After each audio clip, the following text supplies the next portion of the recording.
Namo Buddhaya, Namo Dharmaya, Namo Sangaya. I extend my greetings to all of the bhikkhus, bhikkhunis, lay upasakas and upasikas, and I thank the Venerable Prashil Ratna Gautama for inviting me to say a few words for you today. Today, you have all gathered to celebrate the Dhamma Chakra Pravatana Day. This is the day that celebrates the mass conversion ceremony by which Dr.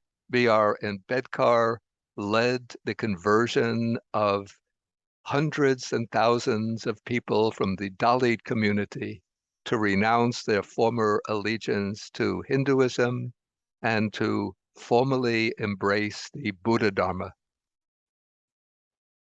This ceremony that took place in 1956 marked, I would say, a significant milestone in the development of Buddhism in India and also in the history of Buddhism throughout the world. Up to this point, the Dalit community in India were regarded as untouchables, people below even the lowest rank of the caste system. But by converting to Buddhism, embracing the Buddha Dharma, they regained their personal dignity and also embraced a spiritual path that would lead them to the highest levels of spiritual development, of spiritual realization. I would say that Buddhism has a most significant role to play in the current history of India and in the development of the world.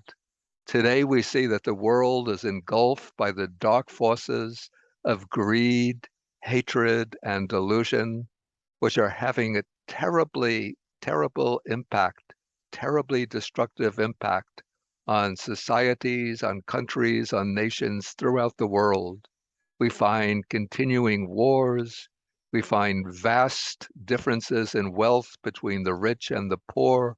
And we find escalating climate change and environmental destruction driven by the greed for profits and by indifference to the well-being of others. And so what the Buddha Dharma gives us is a practical training, practical methods to counter these poisons of greed, hatred, and delusion, and to live a life of personal dignity, a life by which we can be truly beneficial to ourselves and truly beneficial to our societies, our communities, and the entire world.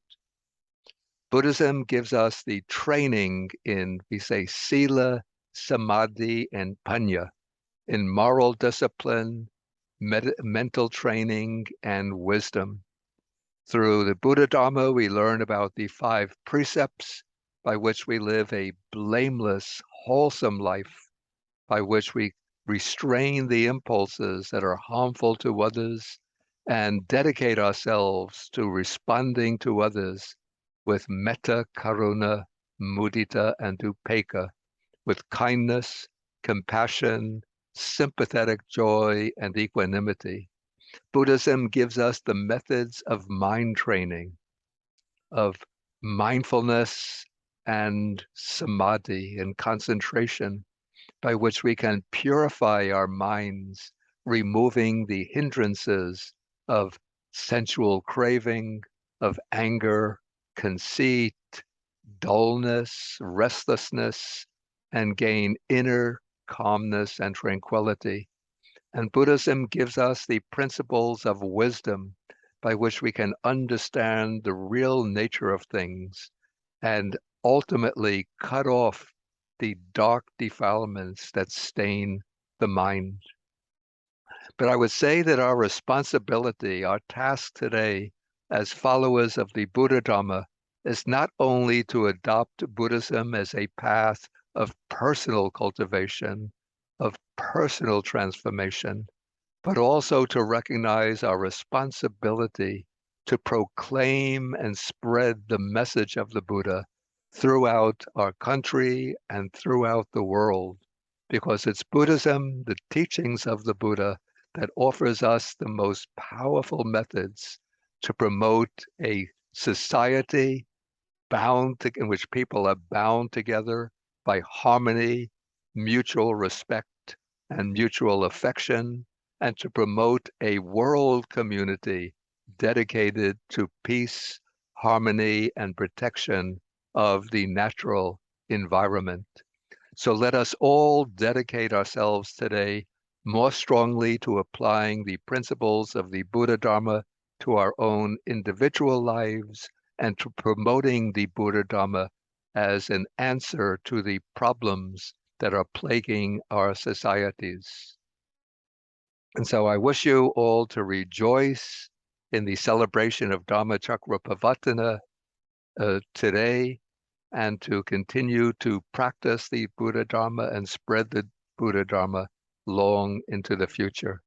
Thank you so much, and may all the blessings of the three jewels be with you.